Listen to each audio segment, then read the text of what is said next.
Welcome, everyone, to the From the Shadows podcast. I'm your host, Shane Grove, and with me is the super producer, Jason. Greetings, going, Jason? Everybody. And, everybody tuning in this episode, this is our second attempt at this episode tonight because, and we'll get into it a little bit later, but our guest, in the middle of telling some pretty cool ghost stories, we got cut off 7 times.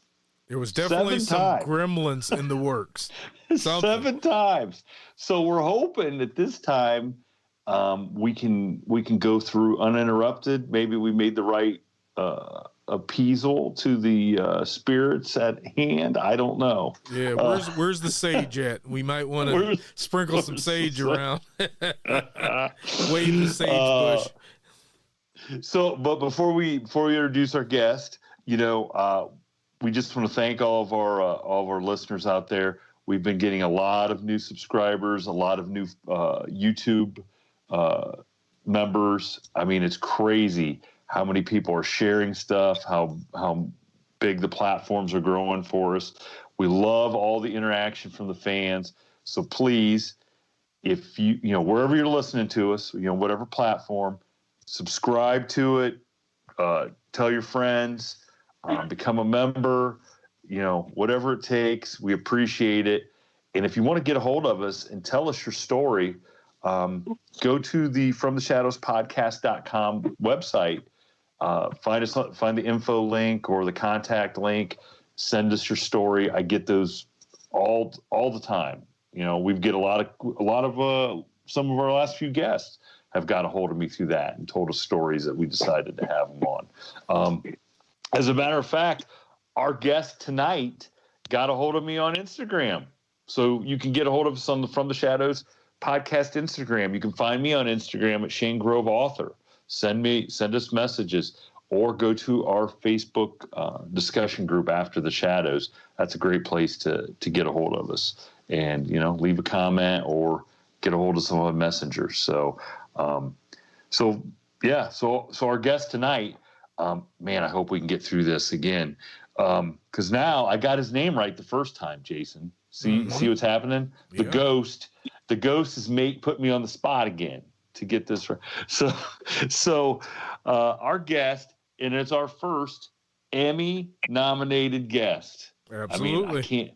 I hope someday that, you can say that about me, Jason. I will make sure I do Emmy that. now. Earn the Emmy, and then I'll do Emmy it. nominated. So our Emmy-nominated guest, he's also been on the Best of Bobby Flay and Guy's Grocery Games, executive chef from New Haven, Connecticut, Mark Vecchitto. Yeah. Welcome, Mark. Welcome back. Hey, welcome back for the 8th time. Oh. This is crazy. So, yeah, Mark, I don't think people could understand, like, in the middle of, like, the stories that you're going to try to tell again. Yeah. I mean, boom, gets cut off. Boom, gets cut off. Boom. It was crazy. It was crazy. I'm standing right near my router, so it's like not, And he had 4 bars on his phone. Oh, yeah. Oh. And I paid the phone bill. Yeah. And you paid the phone bill. All right. Well, Mark, let's start this all over and let's see if whatever ghost has had their fun and has moved on and started messing with somebody else. Yes. Yeah, I hope so. Wow. So tell our guests a little bit about yourself, and like I said before, you're on here not because you're hanging out with Guy Fieri or Bobby Flay. So, tell us. Well, one of them. Well, the taller one, the taller, chubbier one. Okay. All right. With the spike there. Yeah.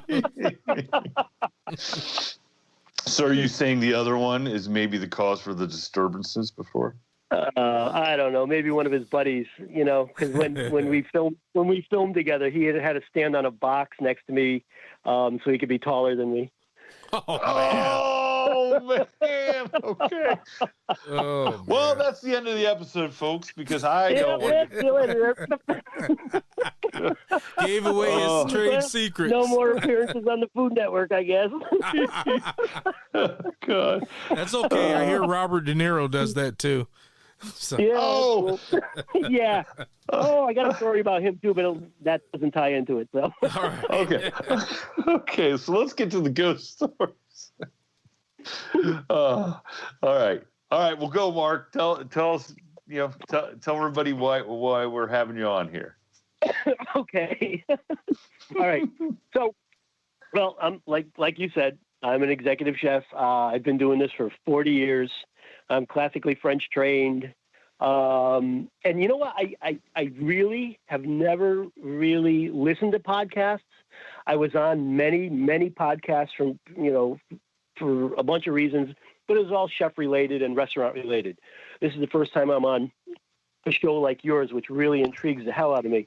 I came across you guys maybe about 3 weeks ago, and one episode. I listened to one episode, and you guys had me hooked. And I drive an hour to work and an hour back home. So I literally have been listening to your show every day for 2 hours going back to work. Listen, it's true, listen. Do not send us the therapy. Don't send us the therapy bill. I'm just telling you. Oh, therapy? No. So anyhow, So I've been, I've been a chef all my life. It's what I do. But the paranormal and the supernatural and UFOs and stuff, that's been something that I've done by myself all my life. Even when I was a kid, I would literally buy the Midnight Sun or whatever it was, or the Sun newspaper or the Inquirer, because they had a story about ghosts or UFOs or Bigfoot or something on there. The Weekly World News. Don't forget the Weekly Bat Boy.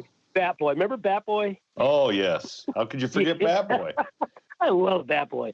Anyhow, so growing up, I was a little kid, probably around 3 years old. We lived in a house where my father was born in this house. So he inherited the house when everybody else moved out.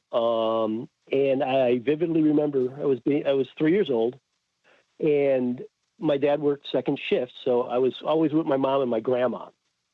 And my grandmother always used to tell me that she was from Poland, and they considered her more of a witch because she could read cards and she could tell fortunes and she could read your dreams. All right. And she was very accurate at it. And she was really. Oh, no. Oh, my goodness. All right. Dude, it wasn't the Skype. No, it wasn't the Skype. Something does not want. Oh, my goodness. I don't know what to say. Oh, man. I wasn't even looking at the time it went off either. I'm just going to say it 8:15. It just did, man. Oh, man. All right, let's try to get him back. This is nuts. This is truly nuts. I've never experienced anything like this before. Wow. All right, we're going to try to bring him back. Let's see here. Okay. It's calling him. It's calling him. Let's see if we get him. Let's get him in. Wow. Okay, he's back. Okay, good.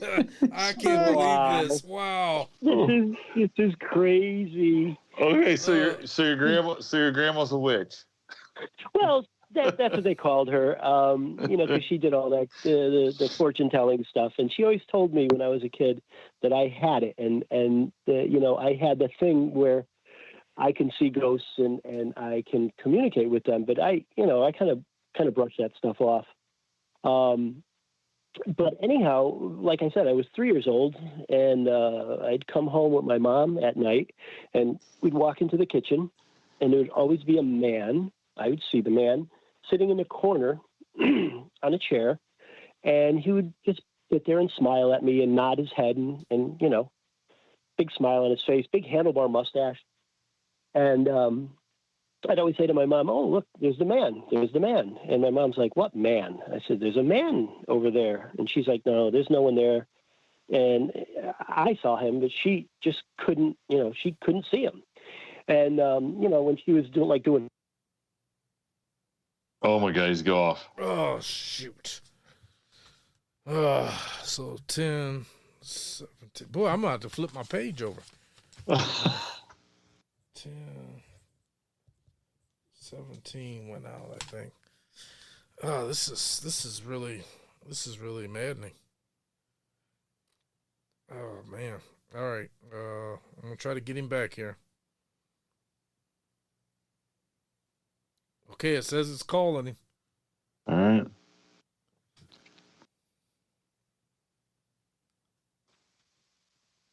So, obviously, someone doesn't talk. Yeah. This is unbelievable. Yeah. This is unbelievable. This is absolutely crazy. This is the first. I've never had this happen before. Okay, so let's get back to the story. Yes. Okay. So, I'd be Saturday mornings. I remember sitting in the living room on the floor in front of the TV, and I always watch Rin Tin Tin. And yes, I am dating myself right there. A lot of people now don't even know who Rin Tin Tin is. Exactly. Yeah. And my mom would give me a glass of milk and graham crackers, and I'd sit there and I'd eat my graham crackers and drink my milk. And the man would be sitting in the living room in a chair by the sofa. And I'd always offer him some. And he'd smile at me and say, no, you eat it. That's for you. You eat it. And, it was just like, my mom would come in and go, who are you talking to? And I'm like, the man. I'm talking to the man over here. And she's like, there's no one there. There's nobody here. It's just me and you. And I said, but. Unbelievable. It says it just left. Call left. Oh, man. Boy, it's going to be a while to get this one out. This is going to be a heck of a thing here. I know. All right, it's trying to dial him, trying to reconnect with him. Yeah. Yeah. All right. So anyhow, my dad came home, and my mother told him what I was saying and what I was doing, and he went into the bedroom and he came back out with a picture of his father. Now my grandfather died when my dad was 12, so I never knew him. And my dad showed me this picture, and he says, "Do you know who this is?" And I said, "Yeah." Well, that's the man that sits in the living room and talks to me and sits there while I'm watching TV.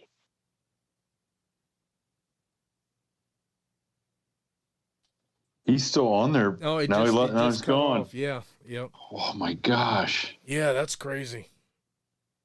All right. We're gonna keep try going. to get him back. Yeah. Okay. You know what? We might not be able to edit this out. We're just gonna have to let people just see what's been going on here. This is weird. I don't know. All right, it's trying to call him. Okay. Okay, join. All right.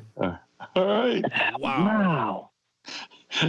This is absolutely insane. I could hear my wife in the other room talking on the phone, and her phone isn't doing this, just mine. You're the one trying to talk about the spiritual stuff. That's why. I don't get it. I am pissing someone off big time right now. And I don't even know who. So, anyhow, that happened. And we, eventually my dad bought a house that was in Meriden, Connecticut. And we moved over to there, and I was probably 4 years old. And nothing really happened over there. Nothing to speak about until I got married. And I got married, and we moved into an apartment in Meriden also. It was an older house built in the 1800s, 1850s probably. And beautiful woodwork and, old Victorian style home. And we lived on the second floor. So it was an apartment. And my son, his room, we had two kids at the time. And my son was probably 3 or 4 years old. And he had his own bedroom. My daughter had her own bedroom. And we had, obviously our bedroom. And in our bedroom, we had these giant sliding pocket doors that went into the walls, and it would open up into the living room. So I can see everything that's going on in the house from my bed. And, it was probably around 10 o'clock at night. And we had those plastic runners you had back in the 80s to keep the carpet clean from the front door to, wherever, the kitchen, the couch, whatever. Yeah, the ones with the giant spikes that used. Yes. Yeah, with the spikes. So when it flipped over and you stepped on it, it hurt like hell. Mm-hmm. Because that was pre-Lego. That was pre-Lego. And it hurt just the same. Hell yeah. Yep. That's true. It did hurt just the same. Yeah. Yep. Those damn things. And so anyhow, we're laying in bed. I think it was a Sunday night, and I heard footsteps on the plastic, because you could hear someone walk across those mats, and they were little footsteps. And my wife says to me, "Oh, he's got to go to the bathroom, and you better get up and turn a light on, because he can't reach the light, and he's gonna just go anywhere he wants." So I'm like, yeah. And I turn over in bed and I look towards the kitchen, and there's a little person, little kid, little person, and he's standing in the doorway, not facing me. His back is towards me. And he's got one hand on one side of the door jamb, the other hand on the other, and he leans into the kitchen and then pulls back out and starts rocking back and forth with his arms, clutching the sides of the door. And I'm like, what the hell is he doing? That's kind of weird. And then he runs into the bathroom. So my wife's like, come on, get up, get out of bed, go and turn the damn light on. All right. So I get out of bed, I go into the kitchen, I go over to the bathroom, and there's nobody there. No little kid, no nothing. And there was no possible way that my son could have moved from the back. After we went into the kitchen, there was no way back to his room. So I'm like, what the heck? I go over to his bedroom and I open his door, and he's sound asleep. And I go, my wife's like, well, did you do it? And I'm like, no, that wasn't him. And she's like, what? And I'm like, that was not him. It was at that moment. It was at that moment where I would have been the one peeing all over everything. But that's just me. But I got goosebumps right now because I vividly remember that. Oh my gosh! So things started happening in that house, and we'd hear someone come up the stairs and come to the door and stop, and there'd be no knock. So I'd look out the little peephole, and there'd be nobody there. One Saturday morning, it was probably around 6 o'clock in the morning, and we were in bed, obviously, and it sounded like everything from the cabinet, like every glass and dish that was inside the cabinet, fell into the sink and just shattered. I mean, we both jumped out of bed, like, oh my God. We thought it was the kids, like climbing on the counters or something like that. And I run into the kitchen, and there's nothing there. There's nothing broken, nothing moved. And it was like, what the heck is going on here? So things like that were happening over and over again. And one night, I saw this advertisement in the paper that Ed and Lorraine Warren, the two ghost hunters, were going to have a seminar down at the Holiday Inn. And, I was like, said to my wife, hey, we should go check that out. She's like, yeah, let's go. So we went to the seminar, and she goes, hey, maybe we should tell them about what's going on at the house. And I said, it's a good idea. So we watched the seminar. It was great.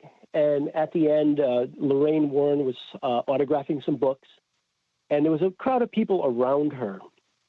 And she stopped. She stopped in the middle of an autograph, and she just looked up at me. And she finished signing that book, and she said to everybody, excuse me, I have to talk to him. And she made a beeline, eye contact, perfect, right to me. And she said, what can I help you with? And I'm like, oh. Wow. What? So, yeah, this is, yeah. So I said, well, I don't know. I saw this little kid in my house, an apparition, blah, blah, blah. And she said, okay, well, this is what you do. So she said, just get some holy water and put it on the house, and that should do it. Okay. Thank you so much, Lorraine. By the way, it was a great, seminar. I really enjoyed it. And we went on our way. So a couple nights later, we did the holy water thing because, we were Catholic and, we had holy water everywhere. My mother was Polish. My father was Italian. So I'm stupid and proud of it.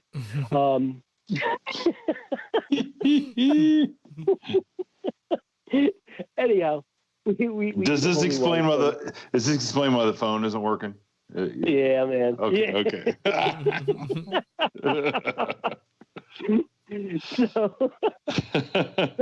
So a couple days after we do that, again, it's probably about 1:00 in the morning, and my son starts screaming. I mean, top of his lungs, all hell breaking loose. He's screaming.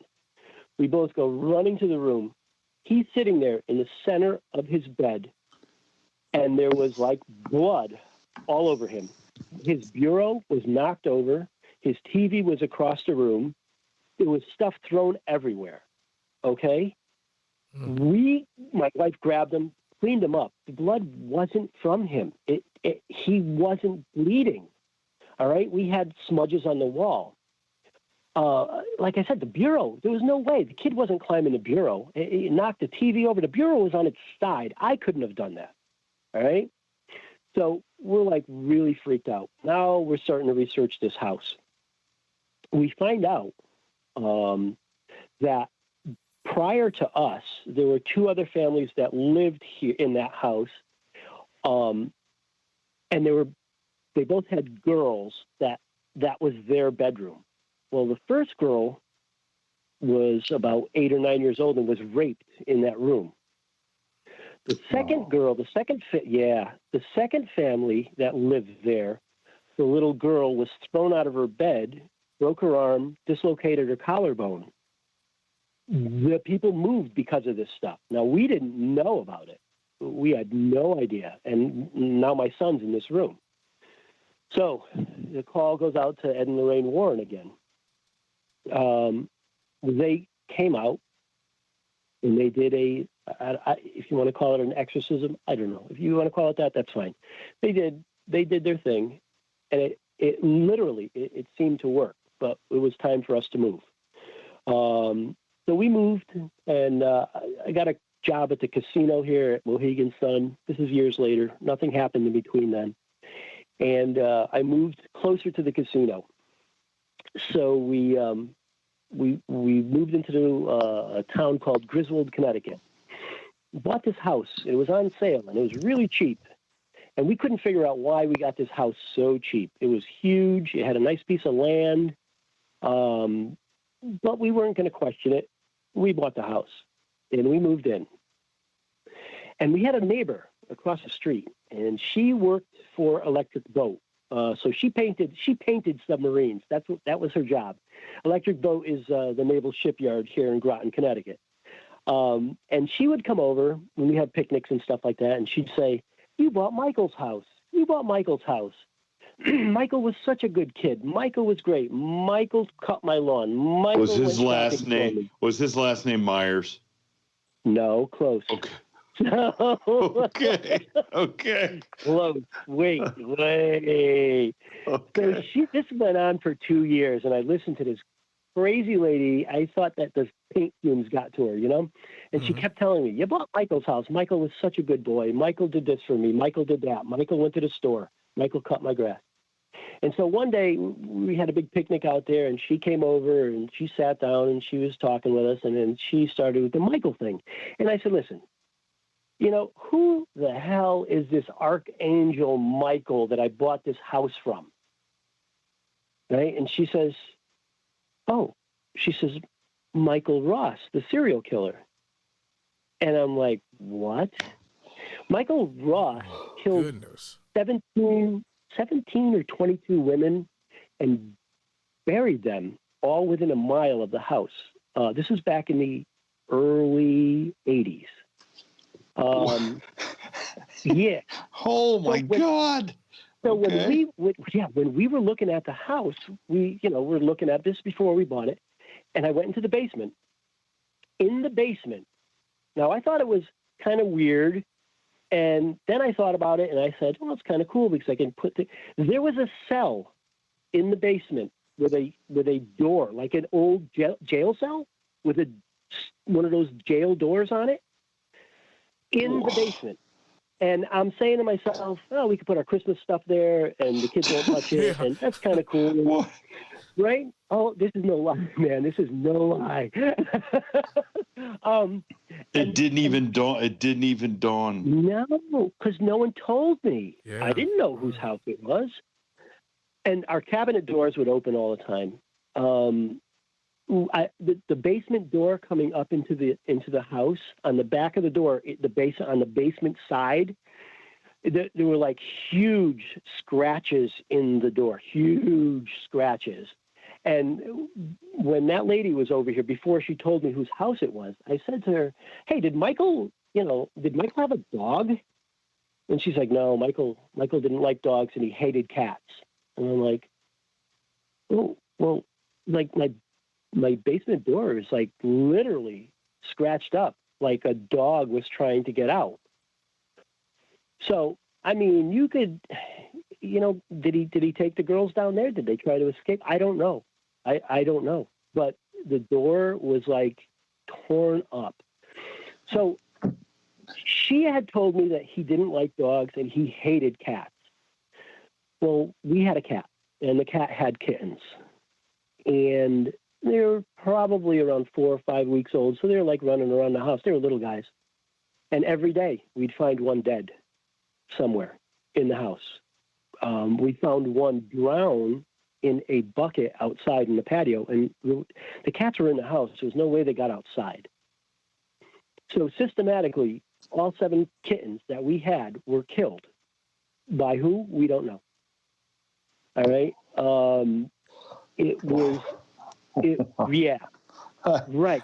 Wow. So when she told me, and she tells, now the house, my backyard, it went maybe about 20 yards, and it had a 2-foot stone wall. And on the other side of that stone wall was a Catholic school and a playground for all these little kids. Now, this guy had access to kids because the ball, they'd play ball outside in the parking lot or whatever, and their balls, volleyball or whatever, would come into my yard all the time, and I'd just toss it over to the kids, when they were on recess. So I'm thinking about, like, wow, this guy had access to a lot of crazy stuff, and a lot of people. And one night, me and my wife weren't home, and my youngest daughter was home alone. She was probably 16 at the time, and she called us frantic, freaking out. And she's like, "Dad, there's someone in the house. There's someone in the house. There's someone in the house." And I'm like, "Did you lock the door?" She goes, "I came home." I said, "Was the door locked when you got home?" She goes, "Yes, I used the key. I came in." And she goes, "He's standing in your bedroom and I can see him peeking through the door." And I'm like, "Where are you?" And she's like, "I'm in the kitchen." I said, "Get out of the house. Get out of the house right now." She did. She got out of the house. We called 911. They went there. There was nobody in there, but she saw this person looking at her through, like the door was cracked a little bit, and she could see him in the bedroom looking back at her. And then when she found out that it was Michael Ross's house, she's like, "Oh, great, you were trying to kill me." I'm like, "Yeah, right, whatever." Well, now did that stuff happen? Like, were you living there after he was like executed, or was he? Yes. Okay. Actually, I knew a guy that, well, he wasn't a savory person, but he was an acquaintance. I saw him a few times, and I knew who he was. And he came to me, and we were talking one day because his brother lived across the street. And he says to me, "You got Michael's house." I said, "Yeah." He goes, "I was in jail when he was executed." And I'm like, "Really?" And he goes, "Yeah." He says, "I got caught up with some dumb stuff, and I ended up in jail, and I was he says, I was not in his cell block, but I was there when they executed him, and I had to eat his last meal, because that's, I guess, the thing. When you have a last meal, every prisoner eats the same meal. I forgot. Yeah. Chicken a la King. I just read it. It's like Chicken a la King or something. Yeah. It's like so great. Oh, Did you see the picture of him? Creepy. Oh, yeah. I saw the picture of him. Mm-hmm. Yeah. Yeah. Mm-hmm. Yeah. Now, was your daughter able, like, did she, like, she moved. see the... She moved in with my older daughter. She was like, I'm out. But I mean, did she see enough of the figure that she could tell that maybe if it was him or not? Yes, she said she described him as looking like Napoleon Dynamite. Oh, all right, okay. So look at that picture. Look at that picture. Bingo. That's what I would say. Yeah. Oh my goodness. Well, now let me ask you something. Now, you had the ability then when you were a kid to see and talk to ghosts. Did your kids then get that ability to a degree? I think my oldest daughter has it. My son, till this day, will not talk about what happened that night in his room. Till this day, he's 34 years old. Also, he won't even talk about the night that you found the blood? No. No, will not talk about it. Will not. It's just, I'll ask him and he'll look at me and go, no. Okay. Yeah. So, yay. So I mean, that's super unfortunate that you know what I'm saying? That your experience is great. You got to talk to your grandpa, Yeah. And their experiences have been terrible. Theirs was not. Theirs was not. It was not at all. So put the house on the market, and no one disclosed this to us that the house belonged to him.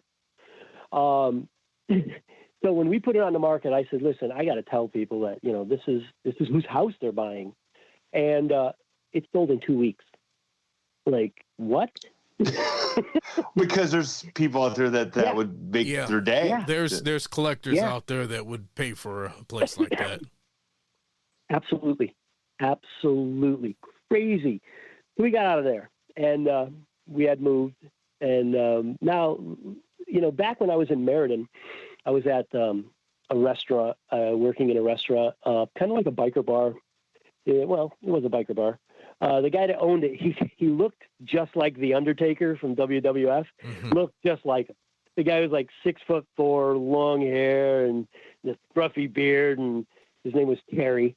And he was friends with my wife for years. Like they kind of grew up together, I guess. And so he's like, hey, he went to her and he says, hey, your husband's a chef. I could really use him in my restaurant, in the bar. So you know what? It was, it was spared, it was a part-time job at night. I was working my regular job. It was extra cash, So I said, I'll take the job. What the hell? So I'm working in this bar. It was called the Hanover House. And I'm in the kitchen slamming food out, the usual stuff. Now behind me in the kitchen, in the back of the kitchen, was a hallway. It was probably about 8 feet long. And it ran parallel with the wall in the kitchen. So you'd walk into a doorway and take a left and go about 8 feet. And it was an office at the end of that corridor, which I was told, don't go in. Right? There was no door on it. There was no door on the office, but everyone, even Terry, he told me, he's like, yeah, did you go in that office? I'm like, no. He goes, yeah, don't spend too much time there. I'm like, I don't go back there. It's kind of creepy. And he's like, yeah. He says, yeah, don't spend too much time there. So I'm in the kitchen cooking one night, and I hear, hey, Mark. I'm like, what? I said, oh, it must be someone in the bar. So I opened up the swinging door, and I looked out into the restaurant bar area, and I'm like, is someone calling me? And they're like, no. Okay. So I go back to cooking, and again, hey, Mark. And it's coming from that black hallway. Oh, man. Clear as day. Clear as day. Now, I'm like, what the heck? So I look down the hallway. There's nothing there.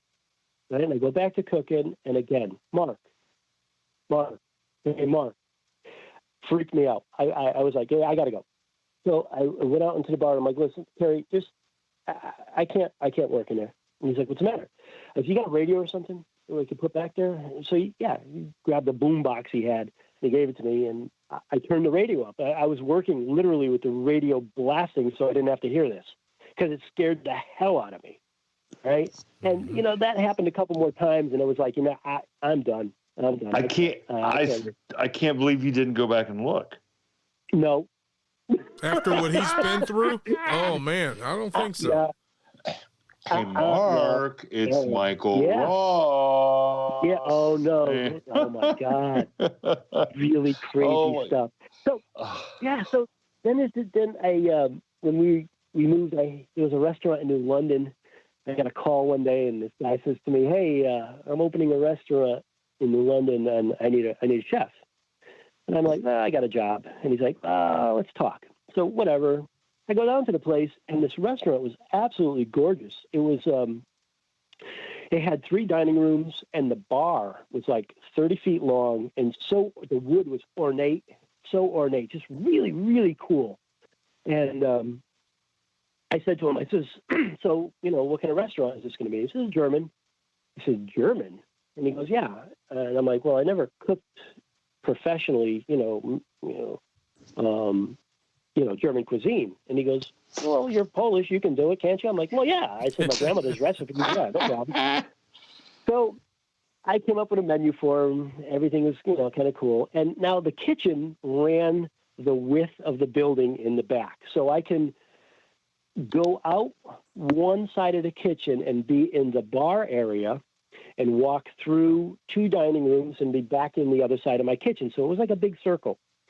So, the building was old, very old, and the third dining room was really creepy. It looked like we were in a German castle. We had a suit of armor there, this full-size suit of armor with the sword, like he's standing guard, like kind of like the Monty Python, none shall pass. That's fantastic. The Black Knight. That's the Black Knight. Yeah. Tis but a flesh wound. Yeah. I mean, come back here. What am I going to do? Bleed on me? You big sissy? Yeah. Had enough, eh? I'm sorry. Okay. I'm sorry. It's all right. So one night, weird things happened there. Like glasses would break and people would feel like someone touching them. And it happened a lot. It was mainly the employees. So one night, it's probably around 1 o'clock in the morning, and it's just me and the bartender there. I sent all the guys home. I'm cleaning up, and my usual thing is I will walk the restaurant at night and make sure everything's in order and everything is clean and everything's put away and closed and locked. And I do my rounds, I call it. And I go into the bar, and this girl Kim is behind the bar, and she's cleaning up. And I said, "Everyone's out, right?" And she goes, "Yep, everyone's gone." I said, "Okay, cool." So the front door of the restaurant, you would walk in, and it was a foyer area, probably 10 by 10, and straight ahead was a wall, and to the left was a French glass door, and to the right of you was a French glass door. To the left, you would go into the bar. To the right, you would go into the dining room. So we kept those doors open during service, and at night, I would lock the front door and close the 2 French doors. So I did that, and then I walked through the other 2 dining rooms. And as I got to the 3rd dining room, there was a lady sitting at the table looking out the window. And she was older. She had a green sweater on. And I looked, and I'm like, what the heck? No one's supposed to be in here. So I walked through the kitchen, walked back out to the bar, and I said, "Kim, I thought you said no one's here." And she goes, "There's no one here." And I said, "There's a lady in the dining room." And she goes, "No, there isn't. I locked the front door a half an hour ago." So I said, "All right." So I walked back in the dining room, and she was gone. All right? She was gone. There was nobody there. All right, so that kind of freaked me out. And again, one night, closing up, I'm the only one in the restaurant. I go down, I check the front door, I close those 2 French doors, and I had to run up to the office. I had to do something in the office. I'm up there. I think I was putting the money in a safe, something like that. And I'm sitting there, I'm like, oh, did I lock the front door? I better check. So from the 3rd floor, all the way down into the dining room, into the bar, and the 2 French doors that I had closed not more than 10 minutes ago were wide open. Wide open. And the pegs were set down like someone opened the doors and wanted them open. The front door was locked, but those French doors were wide open. And I'm like, all right, this is creepy. So I go walking back, into the bar area. And there's a bathroom there. And I hear coughing coming out of the bathroom. Like some guy's like, blah, blah, blah, blah, coughing like he's like, Jesus. I'm like, who is in here? I thought it was one of the line cooks. So I walk into the bathroom and it stopped. Right? And I'm looking around. There's nobody, literally nobody in the bathroom. I went through, looked in the stalls, I looked everywhere, nothing. I come back out. I go walking to the kitchen and I hear it again, like someone's coughing, like, blah, blah, like a hack. Okay, time to go. So I take off. A few nights later, we're all standing at the bar, me and the guys. I think it was a Saturday night or something like that. And we were all talking. End of the night, my guys had a shift drink. They all had a beer, and we're just standing around the bar talking. And one of my guys jumps and throws his beer. I'm like, what are you doing? He goes, someone just grabbed my neck. I'm like, what? He goes, someone just grabbed the back of my neck. And I'm like, he goes, dude, I can't work here anymore. And he quit.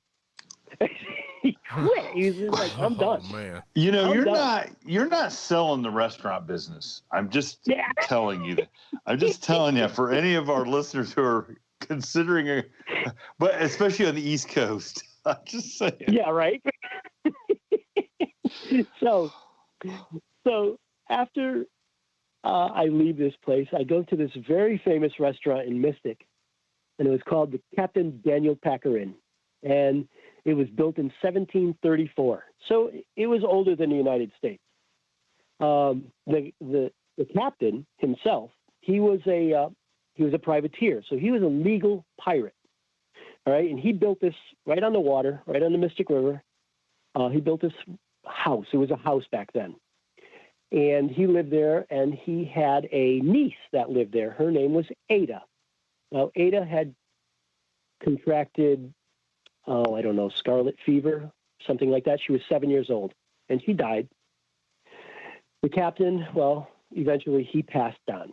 Now, this restaurant was owned by a girl whose her father rebuilt the place and turned it into a really cool restaurant.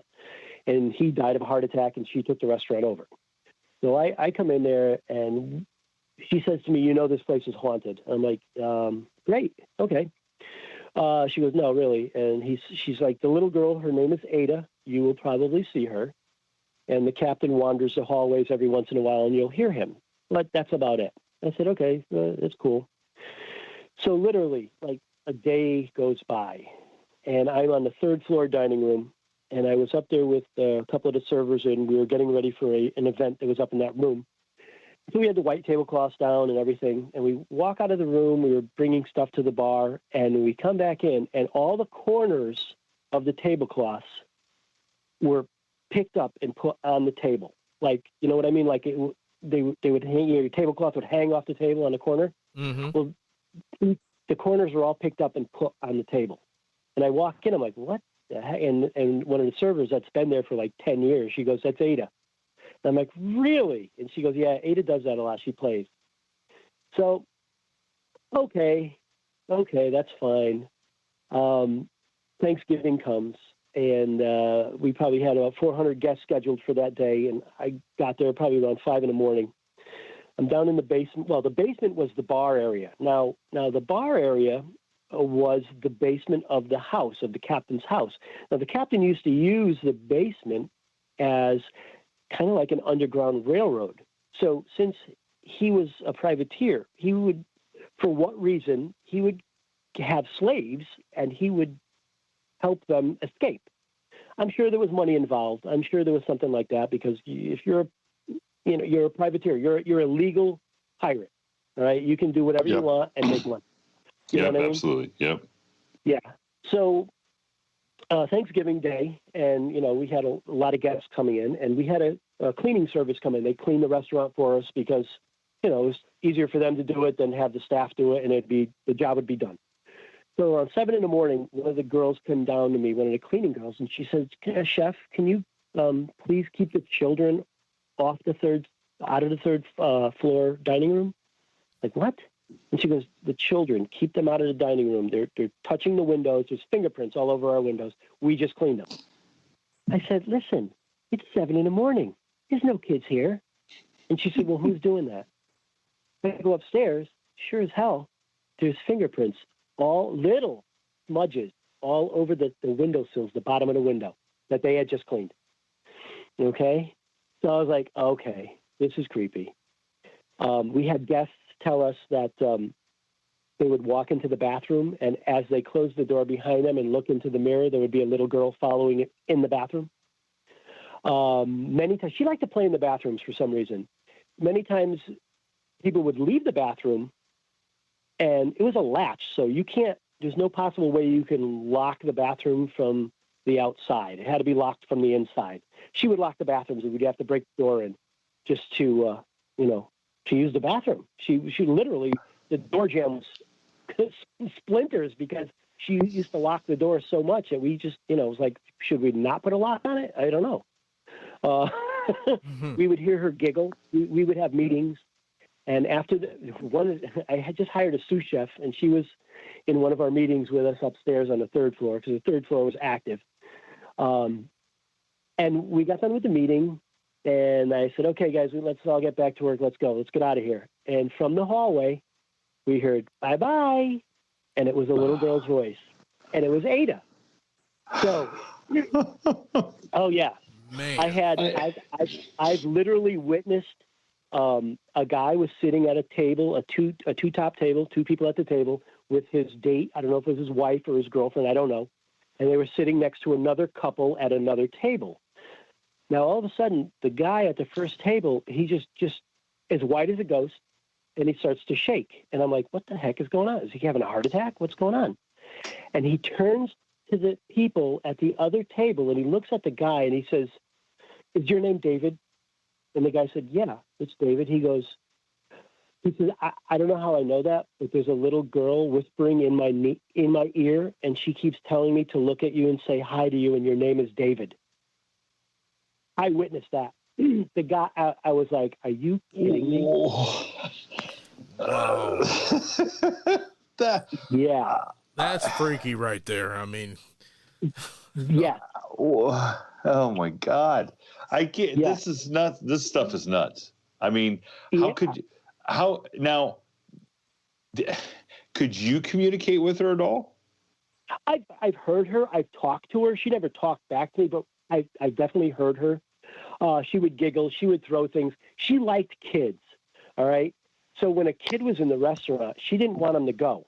But every time the kids would leave, she would like throw something, or something would happen, and it would get everyone's attention. One day I had two older ladies call me over, and they said, someone should take care of that little girl that's in the hallway. She's obstructing the view. She's playing with the ball. She's obstructing the hallway. She's playing with the ball in the hallway. And we were trying to walk up the stairs, and she would not move for us. And I'm like, there's no kids here. But it was Ada. She was playing in the hallway, and I guess the ladies disturbed her, and they saw her clear as day playing with a ball, and she wouldn't move when they tried to get up the steps. Kind of weird. That's very weird. Yeah. Wow.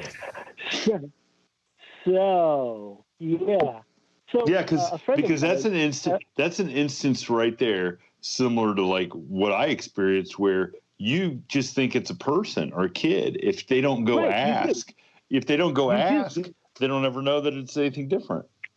Right, because they literally thought that was some unruly little girl in the hallway, and her parents were dining, and the girl was just being rude and wouldn't let them by. Kind of makes you wonder, how many times do you think that's happened when we've been out in a crowded place and you've seen somebody and they really weren't even there?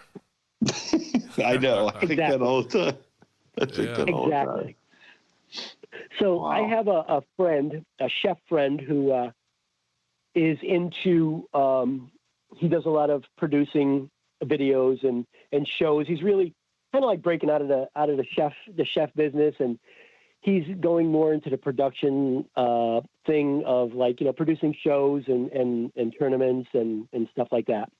And we're pretty good friends. I beat him in the 2014 Top Chef Challenge when I won Connecticut's Top Chef, and we became friends ever since. His name is Chef Plum. He's got all kinds of podcasts. He does stuff for PBS right now, public radio, does a big show on there. So he calls me one day and he's like, dude, can I do a show at the restaurant about the ghosts? And I'm like, sure, why not? He goes, is it cool? I'm like, yeah. So we set it all up, and this is the one that I was nominated a nomination for. So go ahead and brag. And he thought it was kind of cool. He thought it was kind of cool to bring his 3 daughters with him, and one of his daughters was 7 years old, and his wife, his wife came, and I know his wife; she's really, really sweet. His kids are great, and he dressed his little one up in like 1700s era clothing. And every time when we were shooting different scenes, he would have her like in the background do a walk by, you know what I mean? Kind of like a type thing. So it's like a reenactment sort of deal. Yeah. And he was having her be the reenactor. Yeah, but not actually saying it. It was just a background thing. You know what I mean? Mm-hmm. So it would be like, hey, did I just see Ada? You know, people would, that's what he wanted to happen. He's playing with fire is what you're he was setting us up for. Okay. Oh yeah. So we get done filming what we had to film, and it was cool. I mean, we had a ball because me and him have great chemistry together on camera and everything. And so he was outside filming the closing scenes in the parking lot with the cameraman, and his wife was there and the 3 kids. And I had some stuff up in the office I had to grab. So, you know, they're 3 kids, and we get along. So when I went up into the office, they all followed me, you know, because they're kids. And they come into the office, and it was, you know, it's kind of tight. And his wife was standing in the doorway. They were asking me questions about Ada. And I'm like, yeah, Ada. I says, I have some stories about her. And I have actual, you know, we have stories about her and written down back in the 1700s and about the whole family. And about the hauntings and stuff. So they live in Sandy Hook. Now, Sandy Hook had that horrible massacre at the school where all the kids were killed. Yes. Now, that's where they live. And we, in my office, I had bought from a fundraiser for the Sandy Hook children these 3 little bells that hung on a kind of like, you know, those Christmas, you know, like a reindeer bell. But there were 3 little bells on the strap, and it said Sandy Hook memory. So we're all talking about, you know, Ada and the ghosts and the captain and his footsteps and his big boots and everything. And I said, okay, I was done getting what I had to get. And I said, okay, girls, we got to go. So say goodbye to Ada, and then we got to leave. And all the little girls are all like, bye, Ada, bye, Ada, bye. And I said, see, she likes that kind of thing. And I turned around and we went to walk out the door, and those bells on the wall rang 3 times. And okay, you just gave me chills. You just gave I thought the mom, I thought she was going to have a heart attack. And the kids just looked at me, and I'm like, that's Ada. So you said goodbye, and she's saying bye back to you. We left the office, and I was like, holy cow. Yeah. So at what point did you get like used to that stuff happening, or did you not? I got very used to it. I got really used to it. She would tug on my chef coat a lot. She would tug on my chef coat. I'd be standing there, not on the line, not when I was cooking. Maybe she was told not to be there. I don't know. But when I was in the dining room a lot, I would talk to guests. And as I was talking to guests, I'd feel like she wanted to get my attention, and she would tug at the back of my chef coat. And you could feel it's just a little hand. It's not like a big hand. It was a little kid's hand tugging at me, just trying to get my attention, you know? Wow. And you know, in a way that is so like sweet to know that you got this little kid, you know, but it's still a little unnerving, but it's kind of sweet at the same time. It's very unnerving. Had been known, right. Well, she had been known to follow people home. Okay. So we had a server that actually there was something in a restaurant that the owner gave her, and so she took it home with her, and she put it in her closet. This was a story that was told to me, so I didn't know about. I didn't know what it was. And she said she went home that night and she put it in her closet, and in the middle of the night, the closet door opened and that thing flew out. like as if to say, bring it back. Okay. So getting back to the filming. So me and Chef Plum get done filming and the bells ring and the girls, say bye. And it's like, okay, time to go. And I go home and they go home. And I come home and my wife goes, how'd it go? I said, oh, we're good. I said, yeah, Chef Plum. I said, he dressed up his little one, kind of like in the 1700s garb. And, she kind of was like in and out of scenes and stuff like that. It was kind of cool. And my wife says to me, don't do that. Don't do that. And I'm like, well, it's too late. I said, it wasn't my idea. She goes, that's messing with things. And I'm like, nah, don't worry about it. I said, don't worry about it. Well, the next morning, my wife walks in the bedroom and she goes, hey, get up. I'm like, what's up? She goes, get up and go look out in the backyard. I get out of bed, I get dressed, I look out into the backyard, and we had one of those, those damn gazebo tents that, probably 12 by 12, you put a picnic table underneath, Yeah. We had one, we had just bought, and it was summertime, so it was kind of like dewy outside, and how it is at 6 a.m., you got the dew on the grass, and everything is wet, and well, this tent, this gazebo was on its side. Now, it had just happened because the water was still running down the sides of the gazebo. You know what I mean? The dew was still running down. It was fresh. Right, and there were no footprints around that gazebo. And then I looked to my wood pile, and my entire wood pile was literally shoved out into the yard. And the fence that goes along the side of my driveway was knocked down, and everything was pointing in the same direction. You know what I mean? The gazebo was pointing to I live on the ocean, so it was pointing to the water. The wood was knocked through the yard and pointing in the direction of the water. And the fence, this huge 16-foot fence, was knocked down and pointing towards the water. So my wife goes, see, don't screw with ghosts. You screw around, you think you're having a good time, but look what happened. So I'm like, no, maybe not. And I'm looking around at the gazebo and there's no footsteps. So I kind of freak out and I call the cops. And my wife's like, are you serious? I'm like, you're calling the cops? I'm like, yeah, I'm calling the cops. But it's vandalism. So the cop comes and he looks and he's like, does someone hate you? And I'm like, no, dude, no. He goes, there was no wind last night. That gazebo, there's no footsteps. I said, I know. There's nothing around it. It's on its side. And he goes, the wood. I said, maybe coyotes did the wood. He goes, no, coyotes don't push wood all over the yard. Those are logs. And he's like, and I said, what about my fence? He goes, he says, coyotes don't do that either. And I'm like, well, okay. So now I tell him the story about the ghost. And he's looking at me like I'm like, what? Do you think a ghost did this? And I'm like, yeah. He's like, well, he says, listen. He says, I've been to a lot of calls, but I've never been to a call where someone thought a ghost destroyed their backyard. I'm like, nope. Do you think? And he's like, listen, just keep that under your hat. And my wife's like, you're an idiot. Why do you go telling the cop that? He's going to cuff you and take you to the loony bin. So, yeah. So that was definitely kind of creepy. And I never knew who did that. And I told the owner of the restaurant what happened. And she's like, yeah, that was Ada. She was a little bit pissed at you because of what you did. You kind of like made fun of her with that little kid. And I'm like, man. Well, why did she go do it to Chef Plum?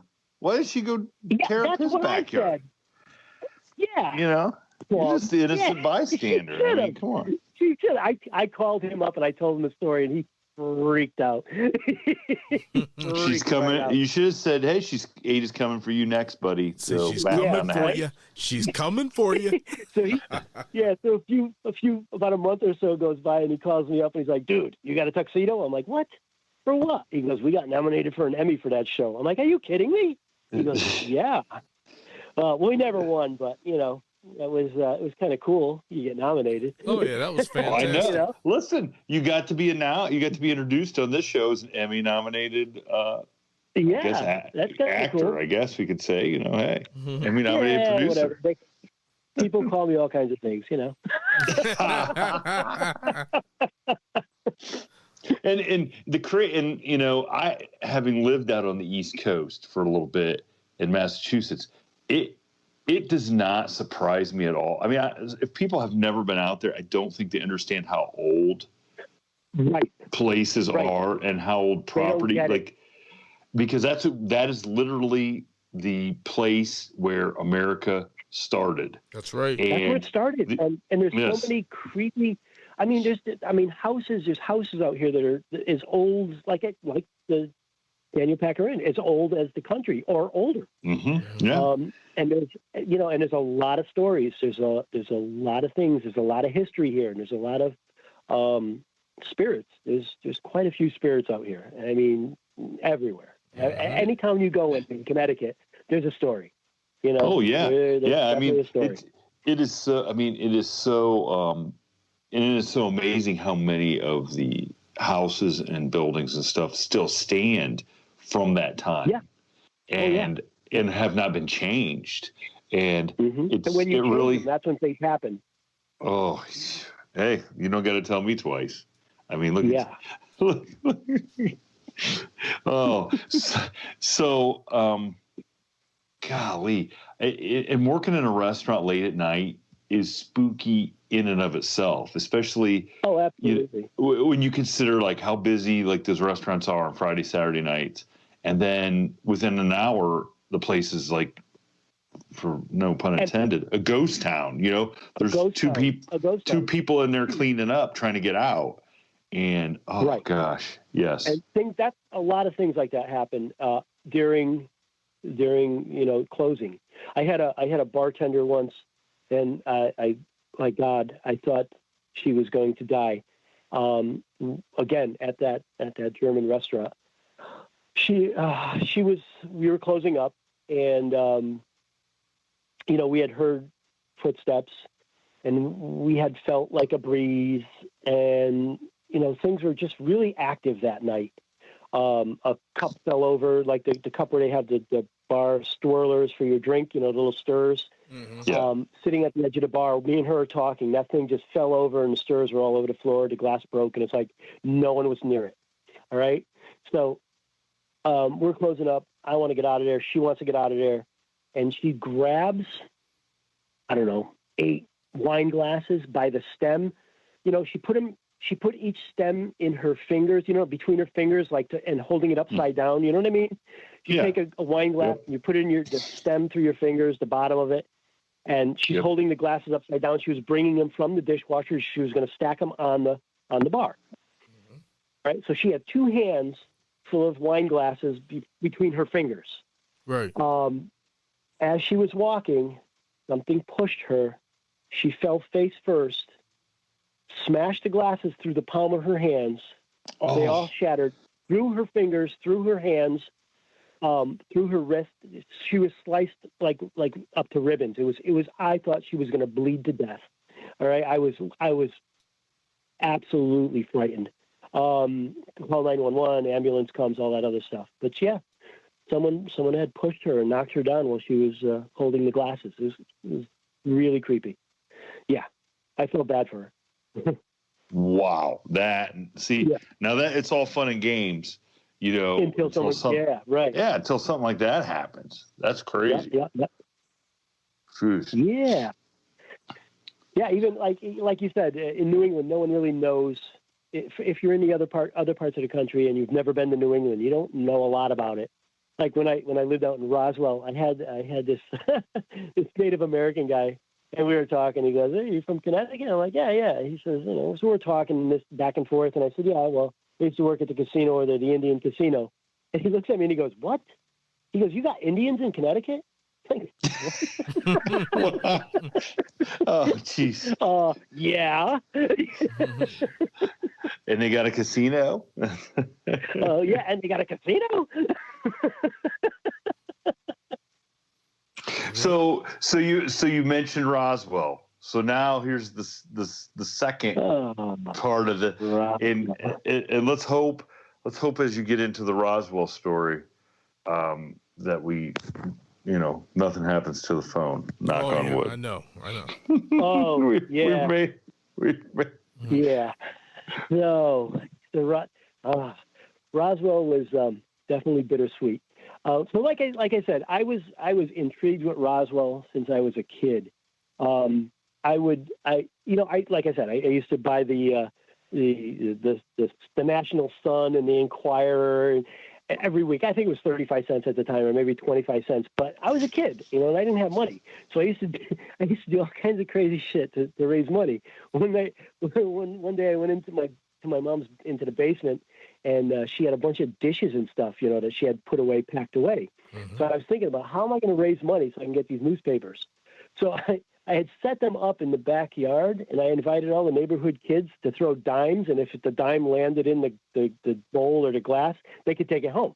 But that was just a way that I can make money so I can buy newspapers. All right. Oh, my goodness. I took all my mom's freaking dishware, and I kind of sold them to the kids for dimes in the neighborhood when their dime landed on the plate. You became a carny. You became a carny. Yeah, I was, dude. I was that kid. And we had a picnic, and the neighbors came over, and they brought my mom's dishes over. And my mom was like, "That's my dish." Oh, no, I landed a quarter in that. Yeah. Hey, I bought the National Enquirer with that one, man. Come on. So anyhow, we I got said to my wife, let's get out of Connecticut. Let's go move to Roswell. She had a nephew that we kind of raised when he was younger, and he lived down there with his wife and kids and his sister. And I said, let's get the hell out of here. Let's go check out the desert. Let's go to Roswell. And she's like, all right, let's do it. So we did. We moved down to Roswell, and it was cool. It was in the middle of the desert. The closest town was like 70 miles away. It was it's a small town, probably like 20,000 people, but it was a big town. It was literally, it stretched for miles in all directions. Everything was one story though. So we moved down there, and I went to a restaurant for dinner, and I went in for dinner and came out the executive chef, which was okay. All right. Party on. That's good. The guy that owned the restaurant, he was from New York. Now, we're sitting there eating, and a dude comes up, and he's talking to us and stuff, and he looks at me, and he goes, "You're not from around here." And I said, "No." He goes, "Where are you from? Like Jersey?" I said, "No, I'm from Connecticut." He goes, "Oh, really? I'm from New York." I'm like, "Yeah." So we hit it off. He gave me the job as the executive chef, which was cool because I didn't have a job yet, and I took it. So the restaurant was on Main Street. It was an high-end Italian restaurant, which was really cool. And he asked me where I was living, and I told him I was up on North Texas Avenue, which is okay. The neighborhood is all right. And he goes, "Listen, along with the job comes the house out back." Now, out back was probably 200 yards away on another street, but like really close to the restaurant. So I could literally walk to work if I needed to. And he says, "Listen, you want the house? It comes with the job." I'm like, you know what? It had 2 bedrooms in it. It had 2 living rooms in it. It had a few acres of land fenced in, which was like really kind of cool. I said, you know what? I'll take it. So we move into the house, and I get out of the restaurant probably like midnight, 1 o'clock, and the first thing I do is I go in the house, grab a beer, take the dog out. So the dog be out running around chasing prairie dogs. The prairie dogs drove him crazy, man. They'd pop their head up, and he'd go after them, and they'd jump back in a hole, and they'd pop up on the other side of the driveway. Yep. And that kept them busy it kept them busy, So anyhow, I'm out there in the yard, and it's like, 1 o'clock, I guess, in the morning, and I look up at the street light, and above the street light, I see this like fluttering round, like I don't know if you're familiar with the album. I did the album Emerson, Lake and Palmer, Lucky Man. On the cover is a dove, and it's got this flutter like waves around it, and that's exactly what it reminded me of. So I'm looking at this thing like kind of shimmering. I'm like, what the hell? Does it look like an owl, or what is that? And I'm looking at it, and then I realized it wasn't on top of the light pole. It was literally in the sky. And the angle that I was looking at it looked like it was on top of the pole. But then this thing started moving. All right. And, you know, we lived pretty much the center of town, center of Roswell. And this thing moves very slowly, like to the left, probably about a half a mile. I'm like, that thing's in the air. And it kept pulsating, fluttering. I can't explain it. But it had a glow to it. And then it stopped, and then it would go south, and then it stopped, and it would go to the left again. And I'm watching literally 15 minutes. I'm watching this thing, and it's in the air, and it's not a plane, and it's not making any noise, right? So I'm like, whoa. I call my wife out there, and she looks up, and she's watching it with me, and she goes, okay, you saw one. And I'm like, yeah. She goes, don't make us think about it because I know you, and you're weird. And I'm like, no, this is, and now it started going south, towards the south. Now, towards the south was the airport, and the military base was down there. It was probably about a good 6 miles away. So it's going there, and I'm like, I'm calling this in. I'm calling this in because I don't know what it is. So I call the airport, right? And just like this phone was doing, this call, I'm sorry, we're not taking calls. I'm like, what do you mean you're not taking calls? You're in the airport, right? So, okay, so I want to report this to somebody. So the New Mexican Military Institute was literally like 3 or 4 blocks north of me. And that's where, when your father told you he's going to send you to military school because you were a little jerk, well, that's where they went, to NIMI, all right? Right? So I figured I'm going to call them. And I give them a call. And they say, I'm sorry, we're not taking calls right now. Well, that's crazy. Who does?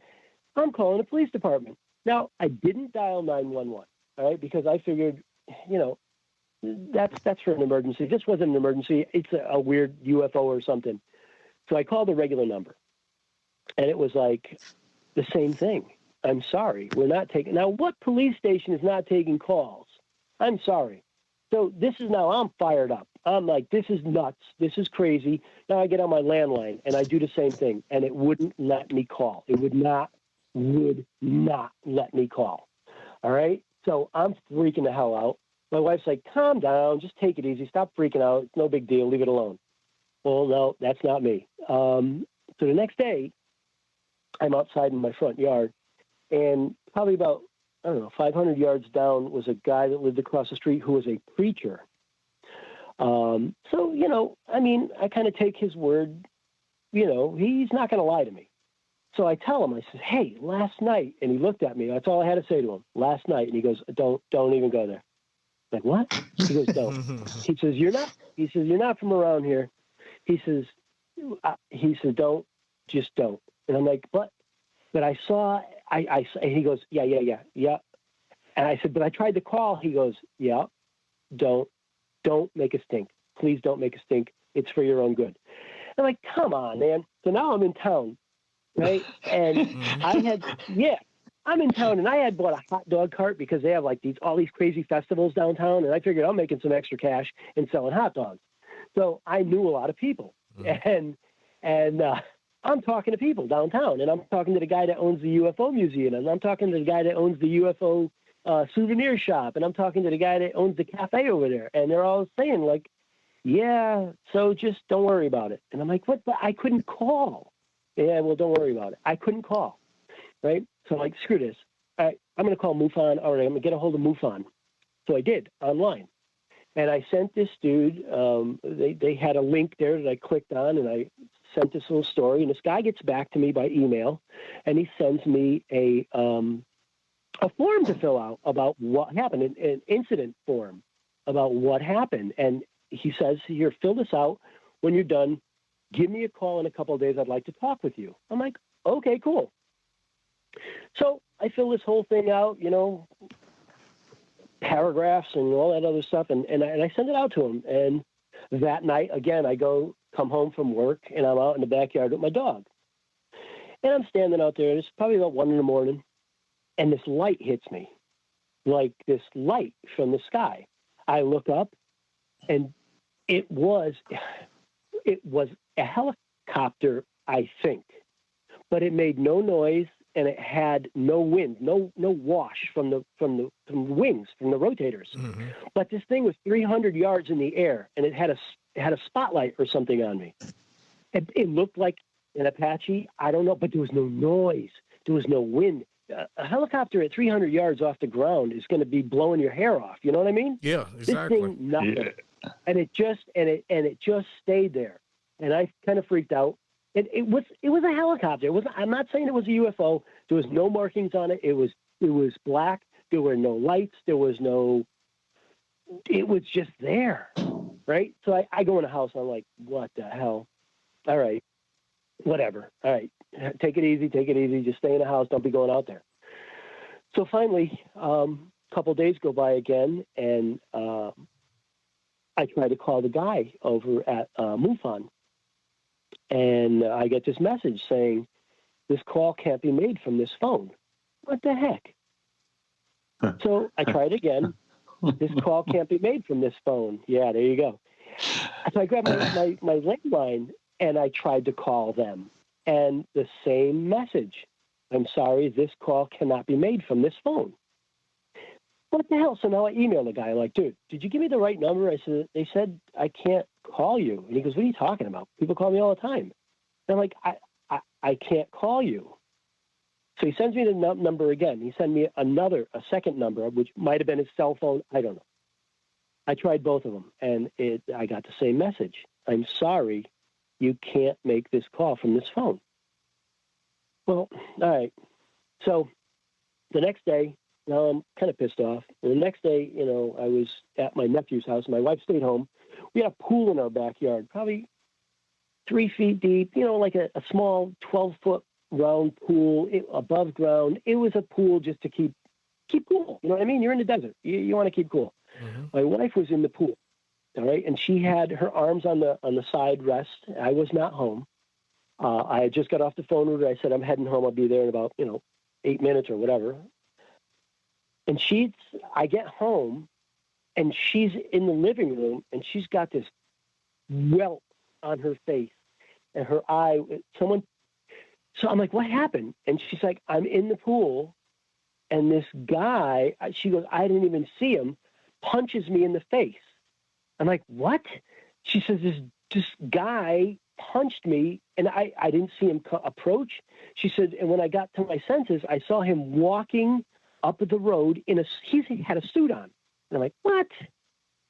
So I said, all right, let's call the cops. So we call the cops, and I grab a beer, and I'm like, I'm upset. She's got an egg on her friggin' eye like you wouldn't believe.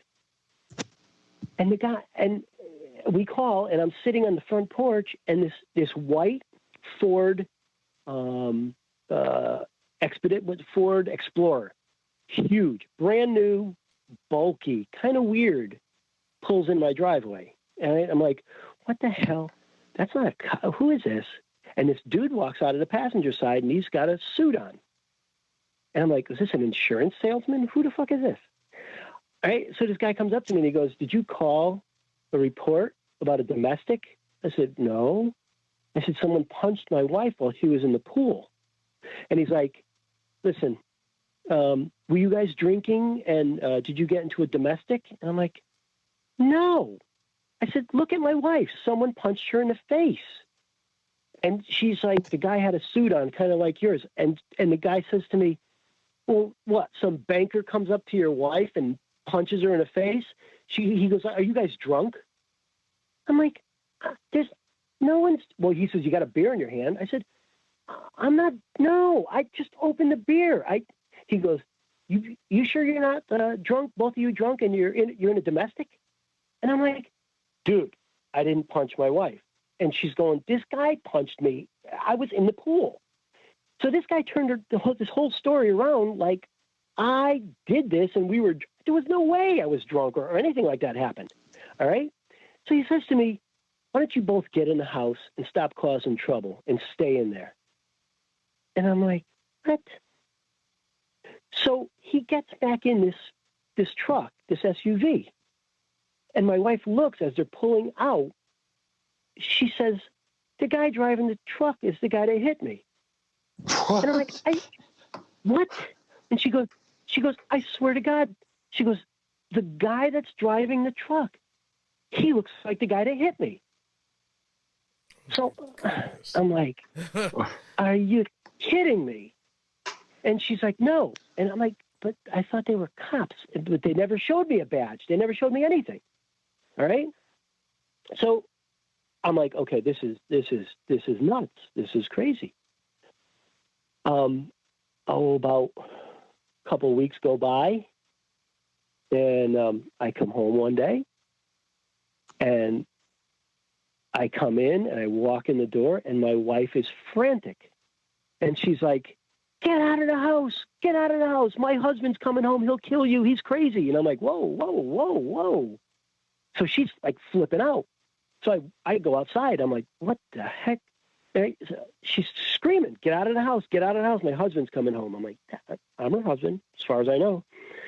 So I give it a couple of minutes. I walk back in the house, and she's like, kind of like weird. And I said, "Are you all right?" And she goes, "No." She said, she goes, "I thought I heard you come home, and the next thing I knew, I was on the kitchen floor, and I could have sworn there was someone in the house." So I'm like, "Are you all right?" She wasn't all right. She obviously was not all right. So she goes, "There was someone." She goes, "I thought it was you. I thought it was you." That's what she kept saying. "I thought it was you. I thought it was you." And I'm like, "All right, there's an issue here." Well, 10 days after that happened, my wife died right next to me of a brain aneurysm on the couch. And that's when I decided, I got to go. I got to leave. Yeah. Oh my goodness. Now, I'm not saying that it was who that could have been, because I don't want to say that. But yeah, that's it. And her so she died. Okay, this is the catcher. When she had passed, I call an ambulance and everything, and the ambulance comes and the cops come, and the coroner or the funeral parlor, I guess, came, and they're all in my house and they're interviewing me, and it's like craziness, and my wife is dead, and there's a million people in my house, and they're asking me a million questions like I did something and I didn't. So they put her on a stretcher and they take her out of the house. And as they were all leaving now, and they kind of like leaving me alone, and I go to the front door and I'm watching them. And instead of putting her in the ambulance, there was that white Ford Explorer. They put her in the back of that. They closed the door and took off. Now, I get a call from the funeral parlor, which they said they were going to bring her to. And the gentleman was very nice to me, and he kept on stressing, "Yeah, so, we'll just cremate her and everything." And I'm like, whoa. I says, I said, "I'm going to take her back to Connecticut, to where my family is." And he's like, "Well, yeah, well, we'll have a showing and this." I'm like, "Oh, so my head's spinning, and you don't really know. I was married to her for 29 years, and you don't really, that's like a, hit in the face with a shovel type thing." Oh yeah, I'm sure. Yeah. And so now this was on October 23rd. Now, a few days go by and I'm like, "What's going on with my wife?" And they're like, "Well, we haven't pronounced her dead yet. The coroner has to do that, the state coroner." And I'm like, "What?" "Well, the state coroner's busy and they can't get to her." "I mean, you can't get to her. She died 2 days ago." All right. So now her birthday was October 30th. Now it's October 28th, and I'm calling them, and they're like, "So yeah, we cremated her." And I'm like, "What?" "Well, we didn't sign they didn't get the death certificate signed yet, but they're coming." And finally, on the 29th, the day before her birthday, they called me and said, "You can come pick her up, her remains." And, it was like, I I don't remember giving them permission to cremate her. Why did it take so long for them to even pronounce her dead and the death certificate? And why did she not go in an ambulance and go in a Ford Explorer? The same one that pulled up to my house, I'm almost positive, that had the 2 guys in it. And the guy that punched her in the face was driving. What the hell was that? Right? And that really happened. And I left, and I'm back here in Connecticut. Yeah. Holy moly. 2009, yeah. Wow. I mean, that's like right? more questions than you can even ask. You couldn't even, who would you ask, to even get any answers to that? Oh, who can you ask? Nobody. Yeah. Isn't that crazy? Very crazy. This is true story. Oh, freaking true story. Yeah. So that's that. Well, that makes the ghost stories sound a lot more fun. I gotta be honest with you. Yeah. I mean, it's it's just terrible to have to have to deal with the loss of a loved one like that, and under those circumstances, and then not to have any answers. I mean, no answers. No answers whatsoever. And I mean, and to have it all connected to you seeing something, right? And trying to report it. I didn't even get to the other stuff. So the MUFON stuff, I went on my computer, all right, because I wanted to get back to this guy. Everything, all our correspondence was wiped off my computer, off my laptop. Everything was gone off my laptop. The emails, the correspondence back and forth, gone off the laptop. Yeah. Jeez. Yep. Everything. So did you then just kind of take the hint and say, okay, I'm done. There's no point. Yep. Came back to Connecticut, literally. Yeah. I can't blame you. You definitely authorities were involved in everything, and there was just nobody that you could talk to about it. It was how did it have to do the same thing? It was just crazy. I mean, how it happened. It was just like something you don't think this stuff's going to happen in real life. I mean, I who'd expect that? Who? I don't. I never would have thought that in 100 years. I'm not blaming her death on anybody, but it's kind of weird how it happened. Mm-hmm. It's kind of weird. And why did they insist on me cremating her immediately? And why did it take almost a week for the coroner to pronounce her dead? I don't know. Right. I don't know. Wow. I don't even know where to, and so the really crazy thing is okay. So we had all this trouble at the beginning of this with your phone. Okay. Right. Which I was thinking the same thing just now. Okay. Yeah. But here's the crazy thing that we didn't touch on is a couple days ago after you and I talked and you sent me your phone number, right, and I went to text you the first time and it came back and said, it's undeliverable to this number. Yeah. And I thought, did you call me? Because you called me and you were at work. So I thought, well, maybe you called me from a landline, and I sent you a message on Instagram, and you said, no, that's my cell phone. And I still have it right here on my phone where it says undeliverable. Yeah, exactly. And what did I say? It's that Roswell stuff happening again. Yeah. Mm-hmm. Yes, you did. Just like when a couple times when we got disconnected, about 3 times in a row, I was trying to reconnect with you, and it said, I forget, what did it say, Shane? I sent you a screenshot. It says unable to connect. Yeah, unable to connect. Unable to connect. Like, come on. Yep. That's Yeah, we've never experienced that before.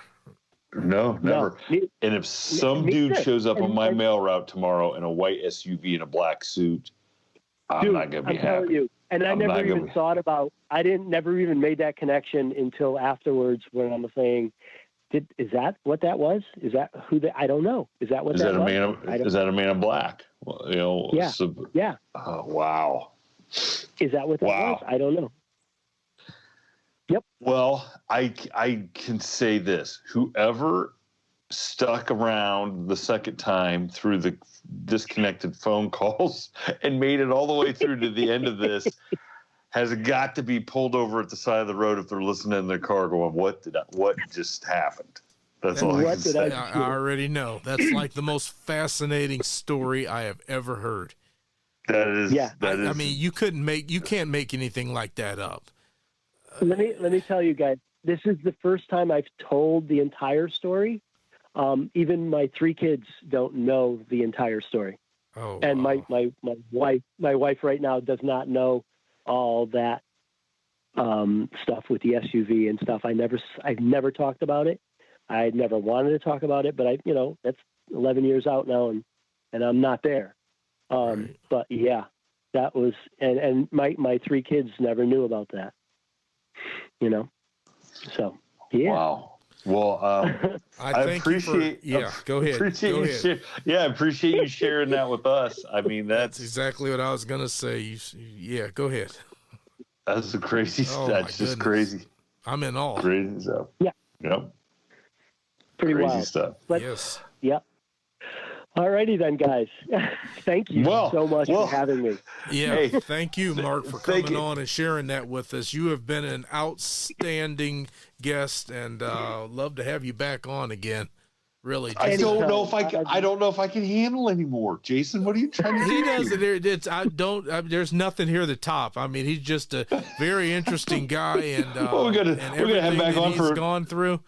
Oh my goodness! We're gonna come back on and talk some recipes or something. I mean, come on, whatever he would want to talk about. I mean, so Mark, if there's any of our East Coast listeners in the area, do you want to tell them where you're at now? If they want to stop by and say hello and have a dinner.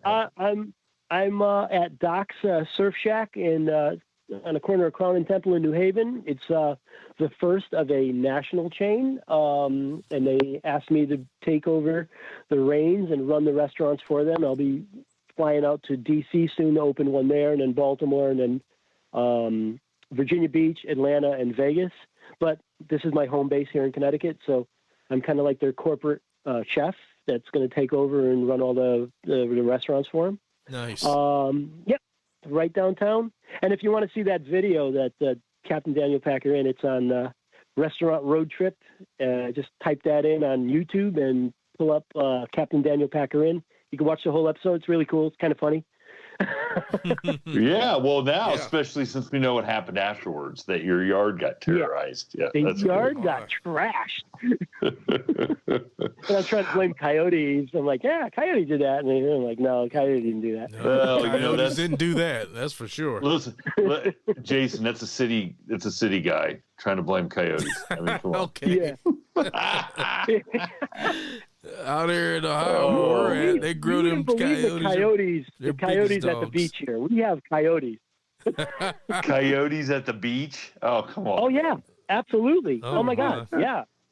They walk through my carport, and while I'm in the car, they'll walk right by my car and look at me. It's like, who's I was going to say, aren't those cougars just like 50-year-old women coming to check you out at the beach? I mean, aren't those cougars? Not coyotes. There's more than enough of them out there. I can't figure out which ones are more dangerous, the coyotes or the cougars. Well, I wrote a song. Hey, I wrote a song about crazy cougars, and somewhere on I think you can go to shanegrove.com and find that if you really want to listen to it. I'll check it out. So, well, hey, thanks, Mark. We appreciate it. And if you could stop in and say hey to Mark, I think you ought to shake his hand for what he's been through, man. Oh yeah, I think sure. Hit me up on Facebook or Instagram. I'm always willing to talk. Okay, sweet. And we'll make sure I have the correct spelling so that people can actually find you. Yes, exactly. The correct pronunciation. Well, you tell Guy Fieri if he's got any good ghost stories. We're all ears. We're more than welcome. I'm sure he does. I don't think the short guy does though. Okay. Okay. I'm not even asking. Yeah, I'm just asking because Guy Fieri's a fellow Buckeye. So that's all. Yeah, he is. You know, And he's cool as hell. I got pictures of me and him drinking in San Francisco on Halloween. Oh my God. Oh, geez. Okay. Hey, that right there is our topic for the next episode. You come on right there. Oh, God. There you go. All right, Mark. Well, hey, you Thank have a you, good Mark. night. And we can't. Awesome, guys. And as soon as Jason can figure out how to fix the first part, we'll get this out and we'll let you know, man, because this will be fun. This will be fun. So, Awesome. Yes, it will. So- Guys, thank you so much for having me on your show. You guys do a great job. Like I said, man, you like popped out of all the other podcasts that I listened to, and you were like, "That's it. This is the one. This is the one." Well, you guys thank do you a very great much. job. We appreciate that. Keep doing what you're doing. Believe me. we appreciate You're that. really good. Thank you. We Yes. appreciate that. You guys, All right. you remind me of George Norrie. You know, coast to Oh, coast that's AM. one of my heroes right there. Absolutely. Yes. Absolutely. Oh man, George Norrie's got nothing on us though when it comes to crazy. There you go. Cool. So all right, all right. Well, thanks a All lot, right, Mark. guys. We'll catch Yeah, up man. with you, man. Yeah, All right. thank you. Cool. Thanks. Yep. Bye-bye. Thank you for tuning in to this week's episode of the From the Shadows podcast. Until next time, never shy away from the darkness or what may be lurking in the shadows. We are out.